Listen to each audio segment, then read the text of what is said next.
గారిపై యుద్ధం చేసి పేదలకు భూములను పంచిపెట్టిన ఘనత పండుగ సాయన్న దక్కింది. కాబట్టి ఇలాంటి పండుగ సాయన్న జయంతి వేడుకలను రాష్ట్ర ప్రభుత్వం ప్రతి ఏటా అధికారికంగా నిర్వహించాలని, జయంతిని ఆగస్టు జరిగే జయంతి కార్యక్రమాన్ని కానీ, డిసెంబర్ జరిగే వర్ధంతి కార్యక్రమాన్ని కానీ తెలంగాణ రాష్ట్ర ప్రభుత్వం ప్రతిసారి అధికారికంగా నిర్వహించాలి. అంతేకాకుండా తెలంగాణ ప్రాంతంలోని ట్యాంక్ బండ్తో పాటు చుట్టుముట్టు అన్ని ప్రాంతాల్లో కూడా మేము పండుగ సాయన్న విగ్రహాల ఏర్పాటు చేస్తున్నాం.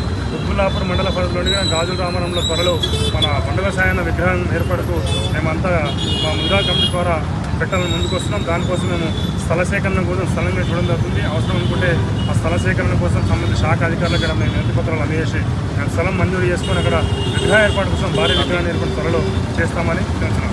జోహార్ పండుగ సాయన్న, జోహార్ పండుగ సాయన్న. తెలంగాణ రాబిన్హుడ్గా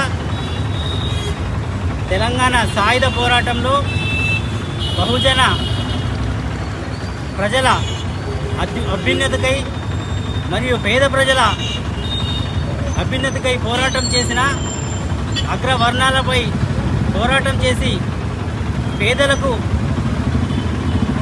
అన్నం పెట్టిన ఘనుడు మన పండుగ సాయన్న.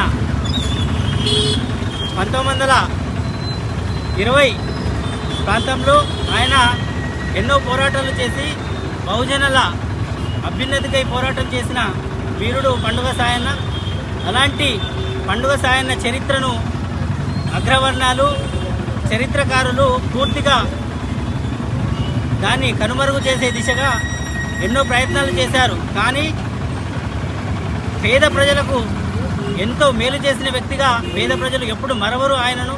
కాబట్టి ఎంతో ఆయన ఘనత ఈరోజు రాష్ట్ర ప్రభుత్వం గుర్తించే దిశగా వెళ్తుందని కొన్ని నివేదికల ద్వారా మాకు సమాచారం ఉంది. అది సంతోషిస్తున్నాం. ఈ పండుగ సాయన్న వర్ధంతి, జయంతి కార్యక్రమాలను కూడా ప్రభుత్వం అధికారికంగా నిర్వహించాలని మేము కోరుతూ ఉన్నాం.